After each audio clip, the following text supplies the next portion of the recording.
So about 10 days ago, 2 Fridays ago, I was on a video call with my father and my sister. And we do this every Friday morning. We read through books together and we'll, get together and visit and talk about the book and stuff.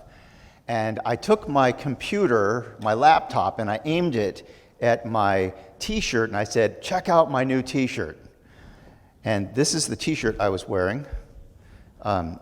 It was given to me by Moms Demand Action. It says, "We can end gun violence," which is a very nice sentiment. And the reaction I got really surprised me. My dad said, "Yeah, right, like that's going to happen." And I thought to myself, oh my gosh, what have we come to? And then I had another experience last week that helps to illustrate the point I want to make today, and that was a couple weeks back, somebody had dumped a bunch of old tires by the back gate of our property, the gate that closes off our lower parking lot. And they started appearing there. First there were 5 of them, and then there were 6, and then a couple days later there were 8 tires there. And I thought to myself, what are we going to do with these? Some of them were really big. I'm not sure I can even lift them into the back of my truck. So I went over to JR Tires, which is our neighbor over here, the business on the corner. And I went in and I introduced myself to the manager, Eddie's his name. And I said, "Eddie, we have this problem. Someone's been dumping tires on our property. And, I think they're probably yours, because they have a pile of used tires outside of their shop. It's not locked up or anything." And he and I bemoaned, who would do such a thing, and what a silly thing to do. Why would you steal used tires? It didn't make any sense to either of us. And I said, yeah, we kind of work in a rough neighborhood when it comes right down to it. And he agreed with me.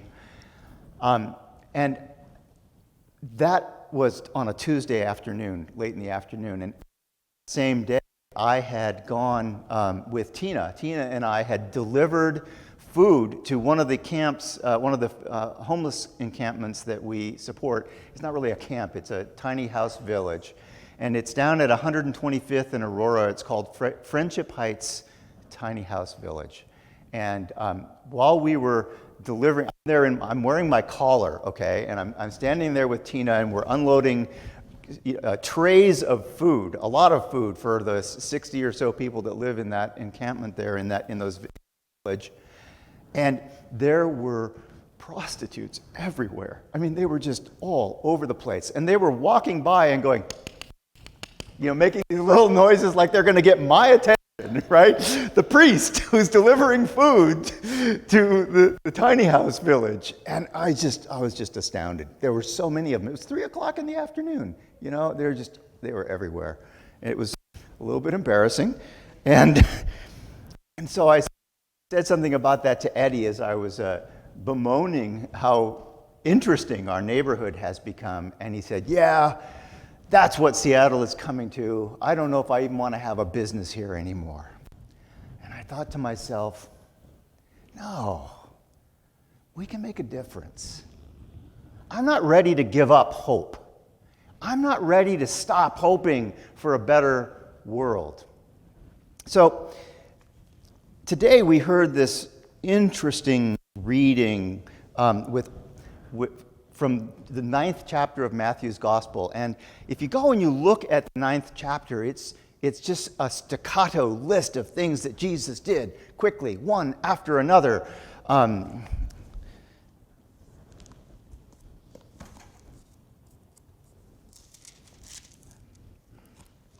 So it starts out with he's walking along and they bring him someone paralyzed. They're carrying him on a pallet, and Jesus heals him. And then they get upset with him because he heals him by saying your sins are forgiven, right? And then as he's walking along, he sees Matthew, a tax collector. Now this is not a popular person in ancient Israel. Tax collectors were collaborators with Rome. He was collecting taxes for Rome, not for the temple, okay? So it wasn't even, it wasn't even for their nation that he was collecting these taxes. It was the overhead of having Roman overlords. Not a popular person. And he calls this tax collector to come with him, to come and be one of his followers, one of his disciples. And they go immediately to a house where they have dinner, and they're all the people that have been sort of following along with Jesus to see what he's up to are there. And there are sinners, there are tax collectors, and what does it say? Tax collectors and sinners were sitting with him and his disciples. And when the Pharisees saw this, they said to his disciples, "Why does your teacher eat with tax collectors and sinners?" I mean, it's almost like he was hanging out down there on Aurora Avenue instead of in a nice, pretty church where nice things could be done, right? And so this is the context that this story is happening in. There's, the neighborhood's really gone to terrible places, right? It's just really gone to seed, or whatever the right word is. It's bad. Things are getting worse, and the Pharisees are concerned about it. And Jesus is eating with the wrong people. Well, in the midst of all of that, a leader of the synagogue comes, all right? Now, in Mark's gospel and in Luke's gospel, we get the name of the leader of this synagogue. His name is Jairus. But here, this is that staccato, quick thing that Matthew is doing, showing us all of these things that Jesus did in a row. So Jairus comes. I'm going to go ahead and use the name because it's easier than saying the leader of the synagogue. So Jairus comes and he says, "My daughter has died, but if you lay your hands on her, she could yet live." And they get up from dinner and they head on out. And as they're walking along, and I'm imagining, everyone at dinner goes, "Where's he going? Let's follow him. Let's see what's going to happen," right? So they're all going out there. And this woman who's been suffering for 12 years touches the hem of his cloak. She thinks to herself, "If I but touch the hem of his cloak, I will be healed." And she is healed. And Jesus turns to her and he says, "Daughter, your faith has made you well." And he goes on, and there are people in traditional mourning. They're crying, and they're playing the flutes, the mournful sounds of the flutes at Jairus' house. And Jesus says, "What are you making a fuss about? She's just asleep." And they laughed at him because they knew that she was dead. And he raises her. He goes in, he sends them out, and he says, "Quit making all this fuss." And he goes in and he takes her by the hand and he raises her up. And in Mark's version of the story, he says, "Talitha cum," little girl, get up. And she rises. Here's the interesting thing about that. That's where our reading ends, and it's so beautiful. In every single one of the Gospels, all 4 of them, Jesus does it. He goes to someone who everyone already knows is dead, right? And he raises them up, and they live. They live. In Matthew and Mark and Luke, it's Jairus' daughter, and she stands and she is made well. She is made whole. She is no longer dead. In John's gospel, it's the raising of Lazarus, that wonderful story. They come to Jesus and they tell him, "The one whom you love, your good friend, is near death." And Jesus said, "This isn't a disease this isn't an illness that leads to death. Let's stay here and keep doing what we're doing." Next thing you know, they're coming to tell him, "Your friend has died." And Jesus says, "Let us go to him." And they go, and Martha and Mary are Lazarus' sisters. And these are all some of Jesus' closest friends. There's all kinds of interesting things that happen at their house just outside of Jerusalem. And Martha comes to Jesus and says, "Lord, if only you had been here, my brother and your friend might have lived." And Jesus says to her, "He will rise again. Do you believe this?" And she says, "Yes, Lord, I know that he will rise again at the resurrection on the last day." He will rise again at the resurrection on the last day. Now, let me explain to you what that meant to a first century Jew. The resurrection is a sign of the breaking in of God's kingdom. When the resurrection happens, the new age has begun. The old age is ending. God is now in charge instead of Caesar or any of the other corrupt leaders of the world. God's kingdom is now real. It is present. And how do you know this? Because all of those faithful Jews who kept their faith and were killed while waiting for this wonderful day will rise again. There is hope because even those whom you love will rise again, and that resurrection is a sign. It is a sign of the new age. So that's what resurrection meant. But John goes on to say something really interesting. Actually, Jesus goes on to say something in John's version of Jesus raising someone from the dead. Jesus looks at her and he says, remember, she's just said to him, I know that my brother will rise at the resurrection of the dead on the last day. And Jesus says, I am the resurrection. I am the resurrection and the life. Jesus is the sign that God's kingdom has broken in. Jesus is the sign, and he raises Jairus' daughter, and he raises Lazarus from the tomb. And then he himself rises from his own tomb. He is the resurrection. And what is that but the sign that God's kingdom has broken in? And that's what all the rest of these things in chapter 9 of Matthew are about. There's the healing of the paralyzed man. There's the calling of sinners and tax collectors to enjoy a meal together.